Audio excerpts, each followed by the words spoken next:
Hello hi everyone. ഞാനിപ്പോൾ ഉള്ളത് വെഞ്ഞാറമൂടുള്ള സ്നേഹസ്പർശം എന്ന് പറയുന്ന സ്ഥാപനത്തിലാണ്. സജനയ്ക്ക് ഈ സ്ഥലം അറിയായിരിക്കുമല്ലേ? സജന അറിയില്ല എന്ന് പറയരുത്, സജനയ്ക്ക് പ്രത്യേകം അറിയാം ഈ സ്ഥലം. കാരണം സജന ഇവിടെ വന്നിട്ടുണ്ട്, സജനയെ ഞാൻ ഇവിടെ കൊണ്ടുവന്നിട്ടുണ്ട്. ഇത് മാനസികാരോഗ്യം വെല്ലുവിളികളായിട്ട് നേരിട്ടുകൊണ്ടിരിക്കുന്ന കുറച്ച് അമ്മമാര് നിൽക്കുന്ന സ്ഥലമാണ്. ഇതിന്റെ നടത്തിപ്പുകാരെന്ന് പറയുന്നത് ജലീലിക്കയും സുജിയാണ്. അപ്പോഴേ ബാക്കി കാര്യങ്ങൾ അവർ പറയും.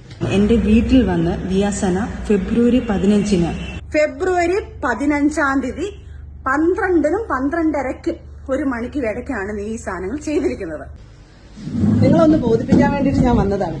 കാരണം എന്തോ ഇനി ഈ അമ്മമാരുടെ പ്രാർത്ഥനയാണോ എന്താണെന്ന് എനിക്ക് അറിഞ്ഞുകൂടാ.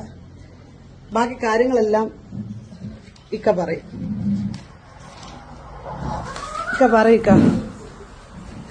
നമസ്കാരം, എന്റെ പേര് ജലീൽ എന്നാണ്. ഞാൻ ഈ വെഞ്ഞാറമൂട് സ്നേഹസ്പർശം സൈക്കോ സോഷ്യൽ റീഹാബിലിറ്റേഷൻ സെന്റർ നടത്തുന്ന ആളാണ്. അപ്പോ ഇന്ന് പുലർച്ചയോടുകൂടി ഞാൻ ഈ സജിന എന്ന ഒരു സ്റ്റേറ്റ്മെന്റ് ഉണ്ട്, അത് കണ്ട് കഴിഞ്ഞപ്പോഴത്തേക്ക് ഞാൻ പെട്ടെന്ന് ദിയാസനയുടെ വാട്സപ്പിലേക്ക് നോക്കിയപ്പോൾ ഓൺലൈനിലുണ്ടായിരുന്നു. അങ്ങനെ ഞാൻ ഉടനെ തന്നെ വിളിച്ചിട്ട് പറഞ്ഞു, ദിയാസന ഈ 2-ാം മാസം 2 പ്രാവശ്യം അവിടെ വന്നിട്ടുണ്ട്.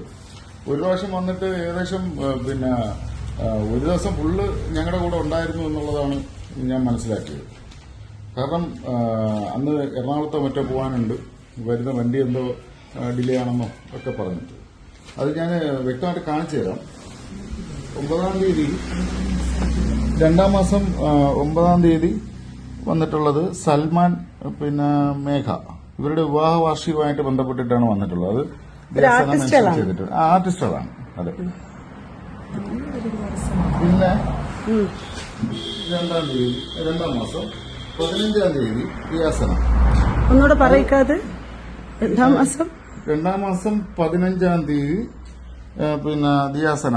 അന്ന് തലേദിവസം വാലന്റൈൻസ് ഡേ ആയിരുന്നു. അപ്പം വരാൻ പറ്റിയില്ലേക്ക, അമ്മമാരെ കാണണമെന്നും പറഞ്ഞിട്ട് വന്നിട്ട് പിന്നെ എറണാകുളത്ത് എവിടെ പോകണമെന്നും പറഞ്ഞിട്ടൊക്കെയാണ് നിന്നത്. നിന്ന് ഞാൻ ഉറക്കം പറഞ്ഞെന്നും പറഞ്ഞിട്ട് കയറി പോകാൻ പോയി. പിന്നെ വൈഫൊക്കെയാണ് കൂടെ ഇരുന്നത്. പിന്നെ അത് കഴിഞ്ഞ് ഇതില് 1:20 മണിയോടുകൂടി പോയി എന്നുള്ളതാണ് കാണിച്ചിരിക്കുന്നത്.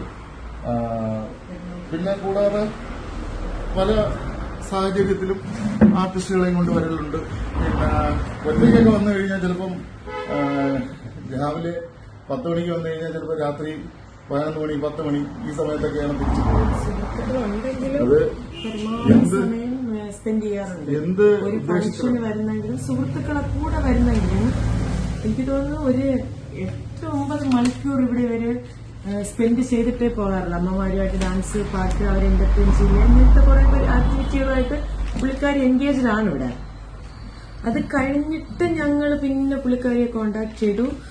ഞങ്ങളെ ഇവിടെ ഞങ്ങളുടെ ബിൽഡിങ്ങുമായിട്ട് ബന്ധപ്പെട്ട ഒരു ഇനോഗ്രേഷന് വേണ്ടി പുള്ളിക്കാരി ഇൻവൈറ്റ് ചെയ്യാൻ വിളിച്ചു. പുള്ളിക്കാരി ബിസിയാ, ഞങ്ങളുടെ പ്രാർത്ഥനകളുണ്ട്. ഇനി എന്തെങ്കിലും ഒരു ആവശ്യത്തിന് ഞാൻ കൂടിക്കോളാന്ന് പറയാം. അപ്പോഴേ അതങ്ങ് ക്ലോസ് ചെയ്തു നമ്മള്.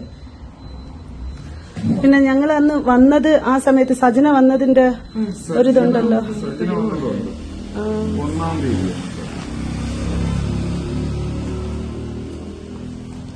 അല്ല, സജന വന്നതിന്റെ വീഡിയോ എന്റെ ഇൻസ്റ്റഗ്രാമിലുണ്ട്. അപ്പൊ മനസ്സിലാവും സജന ഇവിടെ വന്നിട്ടുണ്ടെന്ന്. അപ്പൊ ഞാൻ പറയാൻ വന്നത്, സജന എന്നെ വെല്ലുവിളിച്ചത് 15-ാം തീയതി 12 മണിക്കും 1 മണിക്കും ഇടയിൽ എന്റെ ബ്ലഡ് ടെസ്റ്റോ മുടി ടെസ്റ്റോ എന്നെ ഗവൺമെന്റോ സർക്കാരോ നാട്ടുകാരോ ക്രൂശിച്ച് അടിച്ച് ഇടിച്ച് എന്നെ ഉപദ്രവിച്ച് എന്നെ കൊന്നു കളഞ്ഞ് ഏതെങ്കിലും രീതിയിൽ പരിശോധന നടത്താനാണ്. ഞാൻ പരിശോധിക്കാൻ ഇപ്പോഴും വില്ലിങ്ങാണ്. പക്ഷെ ഒരു കാര്യം പറയാണ്, അവള് വിളിച്ച ആ ദിവസവും ആ സമയവും ഒക്കെ ഞാൻ നിങ്ങളെ പ്രൂവ് ചെയ്യാൻ വേണ്ടിയാണ് വന്നത്. ഇത് ചിലപ്പോ ഈ ഇവിടുത്തെ അമ്മമാരുടെ ഒരു പ്രാർത്ഥനയായിരിക്കാം ഇതെന്ന് പറയുന്നത്. മനസ്സിലായില്ലേ? ഞാൻ അത്രയും ചലഞ്ച് ചെയ്തുകൊണ്ടാണ് ഞാൻ ഇപ്പൊ ഇവിടെ നിൽക്കുന്നത്. ഇത് പറയാനാണ് ഞാൻ ഇവിടെ വന്നത്. അപ്പോഴേ റസൂൽ പൂക്കുട്ടിയും സജനയും തമ്മിലുള്ള വിഷയം നമ്മൾ വലിയ രീതിയിൽ ചർച്ച ചെയ്തുകൊണ്ടിരിക്കുകയാണ്.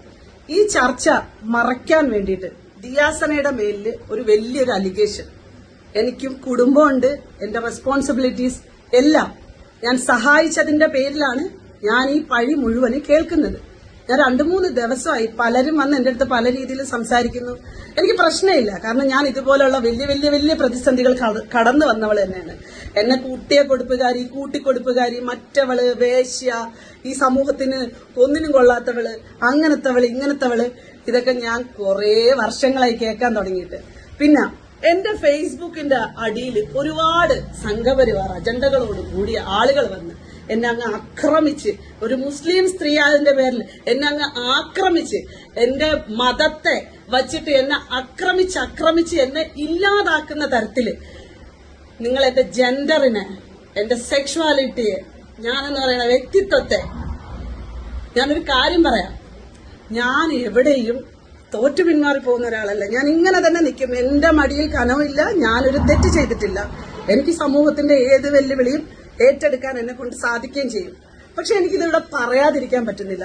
സജിന ചെയ്തുകൊണ്ടിരിക്കുന്നത്, സജിന ചെയ്തത് ഒരിക്കലും മറക്കുകയില്ല. ഞാൻ അതിന്റെ പുറകിൽ നിന്ന് ഇനി എന്നെ കൊന്നു കളഞ്ഞാൽ പോലും ഞാൻ പിന്മാറത്തുമില്ല. സജിനയുടെ റസൂൽ പൂക്കുട്ടിയുടെയും കഥ ഒരിക്കലും അവസാനിക്കാനും പോകുന്നില്ല. അത് തുടർന്നുകൊണ്ട് തന്നെ ഇരിക്കും. ഇത് ചെറുതൊന്നുമല്ല, ഇനി വലുത് വലുത് വലുത് വരാനിരിക്കുന്നതേ ഉള്ളൂ. എനിക്കിത് പ്രൂവ് ചെയ്യണമായിരുന്നു ഗൈസ്. എന്റെ സംസാരത്തിലൊക്കെ ഏതെങ്കിലുമൊക്കെ ഇറിറ്റേഷൻ ഉണ്ടായിട്ടുണ്ടെന്നുണ്ടെങ്കിൽ അത് എന്റെ മാത്രം ഒരു പ്രശ്നമാണ്. അത് നിങ്ങൾക്കൊക്കെ മനസ്സിലാവുമെന്ന് വിചാരിക്കുന്നു. Thank you so much.